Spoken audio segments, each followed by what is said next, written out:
Si j'avais un budget de 10 000 € par mois sur Google Ads fonctionnerait enfin. C'est totalement faux. Le budget n'a aucune incidence sur ta performance. En fait, j'ai déjà vu des comptes à 1 500 € qui performaient très bien avec des bons retours sur investissement et aussi des comptes à plus de 40 000 € qui brûlaient du cash sur des campagnes qui performaient pas du tout. Le problème, c'est vraiment de choisir la bonne stratégie adaptée au budget que tu as. C'est pour ça que dans cette vidéo, je vais te montrer quelle stratégie adopter pour une campagne qui est en dessous de 1 500 €. Après, comment structurer en fait un compte qui a entre 1 500 € et 5 000 €. Et aussi ce qui va vraiment changer si tu dépasses les 10 000 € par mois. Et enfin, on va finir par les erreurs que 90% des gens font lorsqu'ils augmentent leur budget. Donc reste bien jusqu'à la fin pour tout savoir. En 2026, Google Ads est vraiment devenu un modèle basé vraiment sur l'IA et la donnée. Et ton budget influe ça vraiment. Parce qu'en fait, il faut savoir que plus tu as un budget faible, plus tes données seront limitées. Donc comme tes données seront limitées, il faut que tu sois vraiment précis dans ton ciblage, dans ta stratégie de base. Et en fait, plus tu augmentes ton budget, plus le problème devient la structure en fait que tu as fait de base, qui doit être améliorée et aller chercher beaucoup plus de portée. Donc en soi, en 2026, le budget détermine vraiment la phase d'apprentissage. Donc plus tu as du budget, plus tu vas sortir plus vite de la phase d'apprentissage.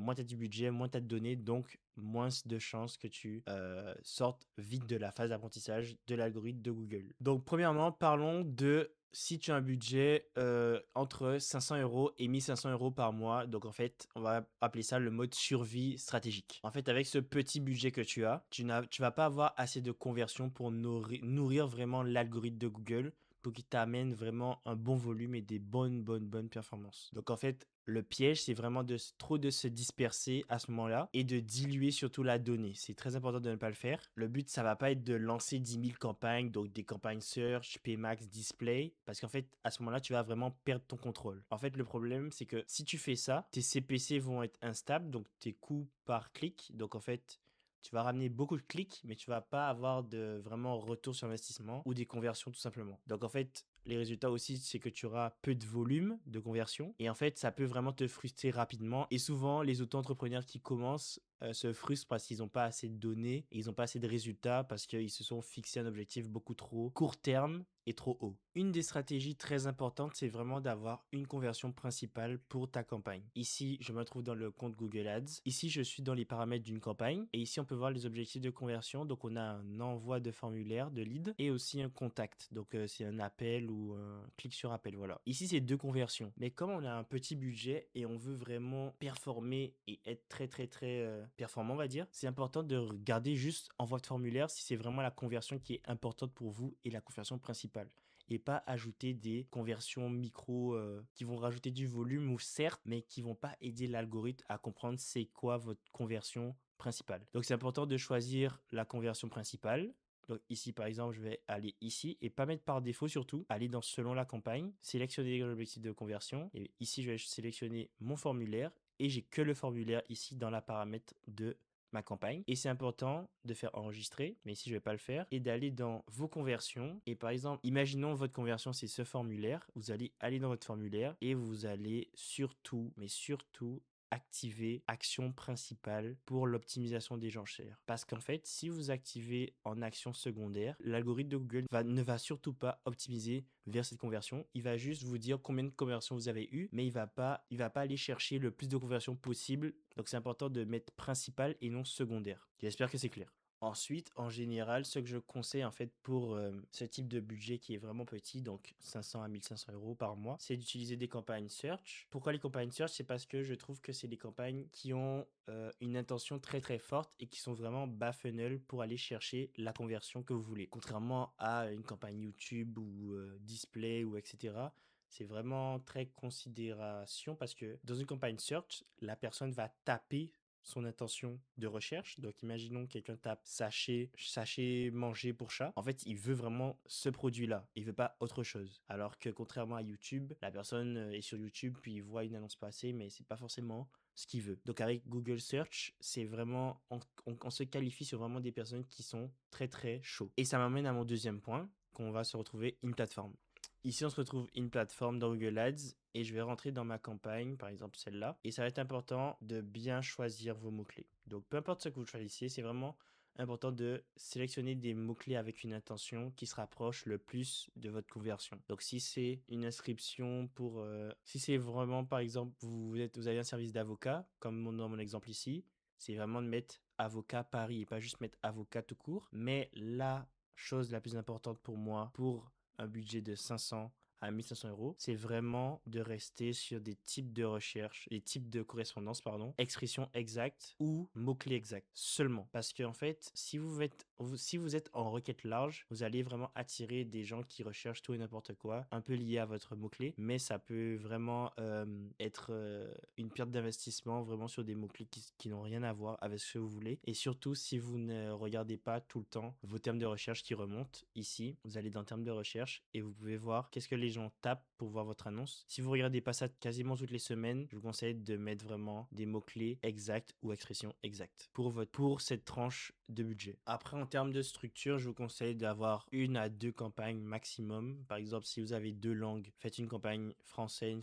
campagne anglais, peu importe la langue, mais au maximum 2 campagnes parce que votre budget est vraiment limité. Et également vraiment sectionner vos ad groupes ou vos campagnes par des intentions vraiment fortes. Donc le plus proche possible, comme je l'ai dit, de la conversion que la personne va faire. Et par exemple, si vous avez des ad groupes, sectionnez les 2 services en 2 ad groupes différents avec 2 thématiques différentes avec 2 mots-clés. Comme ça, vous êtes vraiment précis et vous pouvez gérer en fait le chevauchement entre les 2 thématiques. Donc en termes de stratégie d'enchère, je vous conseille de commencer avec du Maximize Click si c'est la première campagne que vous lancez. Et toujours en gardant, comme j'ai dit, l'objectif de paramètres de campagne que je vous ai montré tout à l'heure avec l'objectif que vous avez, enfin la conversion que vous voulez, et passer en Maximize Click. Dès que vous voyez que vous avez pas mal de conversions qui remontent, par exemple 30, enfin pas par exemple, mais genre 30 conversions en 30 jours, vous pouvez passer à du max conversion ou du target CPA. Donc en fait, le target CPA, ça va vraiment mettre un coût par conversion minimum que Google va essayer de respecter pour vous. Donc si vous voulez tester, testez-le après vraiment cette période de 1 mois, 30 conversions en 30 jours. Si vous avez 30 conversions bien avant 30 jours, c'est good, vous pouvez passer directement à l'autre stratégie d'enchère qui est Maximize Conv ou Target CPA. Donc ici, l'objectif, c'est vraiment de trouver le message qui convertit le plus. Mais dès qu'on passe à peut-être 2000 euros ou plus, on voit vraiment un problème qui change et je vais te l'expliquer maintenant. Ici, dans cette deuxième partie, donc on est sur des tranches de budget de 2000, 1500 jusqu'à 5000 euros. Donc en fait, ça va être important d'avoir un bon mode d'optimisation. Le problème, c'est que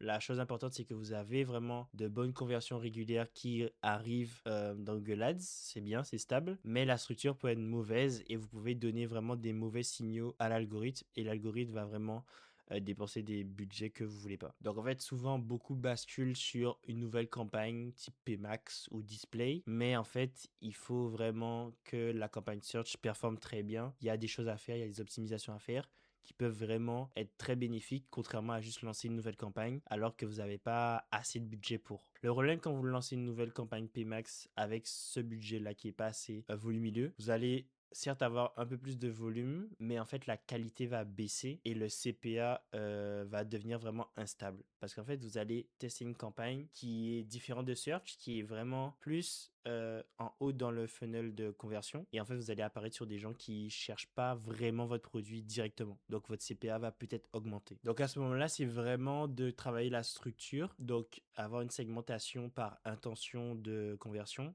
Donc, tout ce qui est transactionnel ou comparatif. Donc, avec des mots-clés comme le meilleur ou la meilleure, le meilleur dans le domaine, nanani nanana. Bref, vous comprenez. Et aussi informationnel qui peut être intéressant à tester. Et donc voilà, donc ça va être important aussi d'adapter votre page de destination à ces mots-clés. Donc en fait, sélectionnez vraiment la bonne landing page dans votre annonce aux ad groups qui sont le plus proches de cette intention et donc vraiment convaincre l'utilisateur que ce qu'il tape dans la barre de recherche de Google est vraiment en lien avec ce qu'il recherche au final dans la page de destination que vous l'amenez. Après, ça va être intéressant aussi de commencer à avoir une stratégie au niveau de la valeur de vos conversions que vous avez parce qu'en fait un exemple très simple, un lead simple que vous amenez grâce à Google Ads peut être vraiment différent d'un rendez-vous que vous gagnez grâce à Google Ads ou même d'un appel qualifié. En fait, il y a une sorte de degré de conversion, une degré de lead de qualité. Donc en fait, vous voulez vraiment des appels qualifiés parce que c'est ce qui convertit le plus. VS, les leads simples, vous en avez beaucoup, mais lesquels sont vraiment très qualifiés pour être convertis en appels qualifiés. Donc ça va être intéressant d'attribuer des différentes valeurs à chacune de ces conversions ou à chacune des étapes du tunnel de conversion pour vraiment maximiser notre performance et maximiser notre retour sur investissement. Aussi, ce qui peut être intéressant, c'est vraiment du remarketing dans la campagne Google Search. Surtout pas en targeting, donc vous allez surtout pas utiliser une audience et cibler que cette audience. Mais par exemple, les visiteurs de 30 jours, vous pouvez l'ajouter en observation dans votre campagne, mais aussi les formulaires non complétés ou également les engagements élevés sur une page quelconque. Ça peut vraiment aider l'algorithme à comprendre qui est votre audience cible qui va convertir au final. Mais maintenant, passons à l'étape où tu as un budget qui est au-dessus de 10 000 euros par mois. Je vais t'expliquer qu'est-ce qu'il faut faire. Le but va être vraiment de scaler et surtout de contrôler ce scaling parce qu'en fait, beaucoup trop de gens vont ouvrir les valves et ça va partir n'importe comment. En fait, à ce stade, l'algorithme a beaucoup de données et comprend c'est qui votre utilisateur et votre client cible. Donc en fait, le but va être d'accélérer cet apprentissage et accélérer ce volume. Donc le but, ça va pas être d'ajouter des campagnes n'importe comment et tester des nouvelles choses parce qu'en fait, on peut tomber dans de la cannibalisation interne. Donc en fait, vos campagnes sont en compétition entre elles. Votre CPC peut monter et en fait vous pouvez avoir une compétition interne comme je le disais auparavant. La chose qui va être importante, c'est vraiment d'avoir une stratégie adaptée. Donc en fait, avoir des campagnes dédiées à un certain objectif différent. Donc en fait, le search, on le sait très bien, c'est une intention très forte. Donc c'est vraiment la conversion le but. Mais si vous testez une campagne Pmax à ce moment-là, ne vous attendez pas à ce qu'elle convertisse énormément, même si en général, elle le fait, mais ça va vraiment être une extension de la campagne search. Parce qu'en fait, Pimax se base sur différents canaux de Google, autres que le Google Search, comme YouTube, display, Gmail, etc. Donc, c'est vraiment une expansion de cela. Par exemple, le display, vous pouvez l'utiliser aussi. Enfin, si vous testez une campagne display, ça peut être intéressant de tester du remarketing, du retargeting. Donc, l'audience que je disais, par exemple, les visiteurs de 30 jours. Et si vous testez une campagne YouTube, ça va être intéressant de la tester en mode considération. Donc, en fait, les gens vont voir ce message-là, ils vont connaître un peu plus votre service et à ce moment-là, ils vont taper, ils vont chercher sur Google, par exemple, si vous vendez des assurances, une assurance, et à ce moment-là, votre campagne search va prendre cette conversion et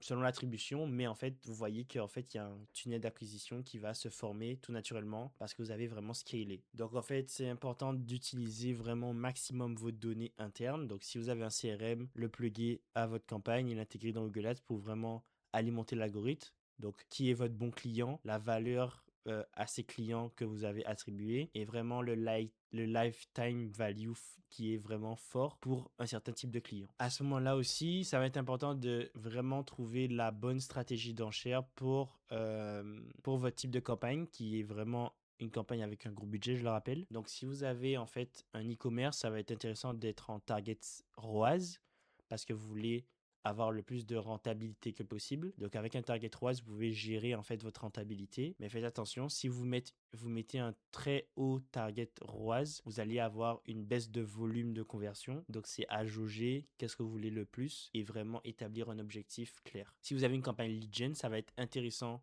comme je l'ai dit la dernière fois, c'est vraiment d'attribuer une valeur à chacune des conversions. Donc à ce moment-là, vous pouvez aller en target ROAS si vous voulez, mais aussi rester en target CPA et vraiment aller chercher le plus de conversions possible, le plus de leads possible, donc de formulaires si vous en avez, et vraiment de jauger cela correctement. Maintenant, passons aux erreurs fatales que les gens font quand on augmente les budgets. C'est vraiment des erreurs qui reviennent souvent, c'est de dupliquer une campagne. Ça, c'est vraiment contre-productif parce qu'il y a de la cannibalisation. Les campagnes seront en compétition entre elles. Donc, ouvrir aussi trop large avec des mots-clés trop en requête large, comme j'expliquais la dernière fois. Vous pouvez le faire avec un budget de 10 000 ou plus et vraiment bien le monitorer parce que vous pouvez avoir une hausse de votre CPA ou de votre CPC et aussi multiplier les campagnes, donc avoir trop de campagnes pour le budget que vous avez. Et en fait, tout ça, c'est vraiment des résultats qui vont baisser. Donc, un taux de conversion qui va baisser parce que les gens sont beaucoup moins qualifiés qu'avant. Le CPA va peut-être aussi augmenter, comme je le disais tout à l'heure là. Et en fait, au global, vous allez penser que Google est de moins en moins performant, mais au final, c'est vraiment, vous avez scalé beaucoup trop vite et vous n'avez pas éduqué assez bien l'algorithme au final. Donc en fait, la bonne méthode, c'est vraiment de scaler progressivement. Donc si vous augmentez vos budgets, augmentez-les progressivement de 10 à 20% par cycle, par tous les 3 mois par exemple, tous les mois, bref, progressivement pour vraiment pas brusquer l'algorithme et pour qu'il apprenne petit à petit. Donc aussi maintenir la cohérence des signaux, donc bien identifier c'est qui vos clients et le montrer à Google et surtout l'éduquer sur ça. Donc aussi, ça va être important de prioriser à ce moment-là la qualité plutôt que le volume de conversion. Donc en fait, toutes les conversions se valent pas, comme je le disais tout à l'heure là. Un rendez-vous a plus de valeur qu'un lead. Donc ça va être important de vraiment identifier ça et vraiment expliquer à l'algorithme que c'est vraiment différent. Maintenant, la question que tu peux te poser, c'est comment savoir si mon budget est trop bas. Donc en fait, c'est simple, tu as des indicateurs qui vont te permettre de savoir ça. Si tu as moins de 30 conversions par mois, c'est que l'IA est vraiment sous-alimentée et que tu n'utilises pas l'algorithme au maximum de ses capacités. Donc en fait, ton budget est quand même un peu trop bas. Si ton CPA est très variable, donc en fait, c'est un peu en lien avec les 30 conversions en 30 jours. Ça veut dire qu'en fait, tu manques de données. Donc en fait, tu peux avoir une conversion au début de mois, une conversion à la fin du mois. Mais en fait, pendant tout ce temps, tu as investi un budget qui était stable, ce qui fait que ton CPA, vraiment, il est en haut, en bas. Bref, c'est vraiment très, très, très variable. Et aussi, ça va être intéressant de regarder en fait ton impression share loss by budget. Donc, en fait, ton taux d'impression perdu au budget. Google, en fait, t'explique que, par exemple, s'il est de 20%, ça veut dire que si tu augmentes ton budget de 20%, tu pourras aller chercher beaucoup plus de personnes qui cherchent ces mots-clés que tu as choisis dans ta campagne. Donc, en fait, ça va être intéressant de savoir si ton budget est limitant grâce à cette métrique. Donc voici la fin de la vidéo. J'espère que tu as appris quelque chose.